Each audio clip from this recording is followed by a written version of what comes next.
Nakatutok ang Bureau of Fire Protection sa kanilang kampanya para mapababa ang insidente ng sunog sa Baguio City. Fire Safety Awareness Campaign nagpapatuloy. CPIA-UCU Valerie Viernes para sa balita.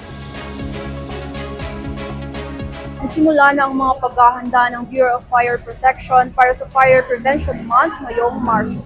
Kasabay ng mga paalala sa publiko na mag-ingat laban sa sunog. Paalala ng BFP, nagsisimula ang fire safety sa loob ng mga tahanan at mahalagang alam ng mga pamilya ang mga dapat bantayan upang maiwasan ang sunog. Hinihikayat nila ang mga magulang na maging fire safety aware at siguruhin ang kaligtasan ng kanilang mga bahay. Number 1 po dyan is dapat sinecheck po natin yung electrical system ng bahay natin. Pangalawa po is tuturuan natin yung mga anak natin na huwag maglaro ng matchsticks and lighters para hindi po pagmulan ng sunog. Pag nagluluto naman po tayo, dapat binabantayan po natin ang mga niluluto natin. And syempre, pag may nakita tayong sunog, dapat nire-report natin kaagad yan. Pwede po nating itawag yan sa hotline number natin na 911.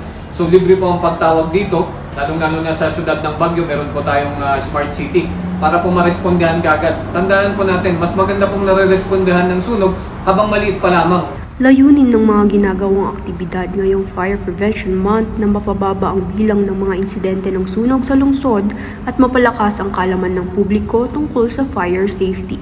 Bahagi ito ang patuloy na pagsasagawa ng mga fire safety inspection.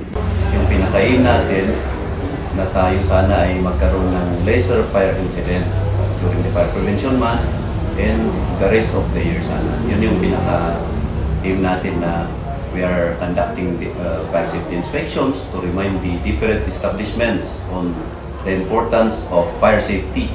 Siniguro ng BFP na kahit matapos ang Fire Prevention Month, magpapatuloy ang pagsasagawa nila ng fire safety inspection sa mga establishmento at ang pag-organisa nila ng mga community fire auxiliary group ng iba't ibang barangay. Sa pagdiriwang ng Fire Prevention Month, paalala sa publiko na manatiling mapagtatsyag at sumunod sa mga hakbang pangkaligtasan upang maiwasan ang sunog.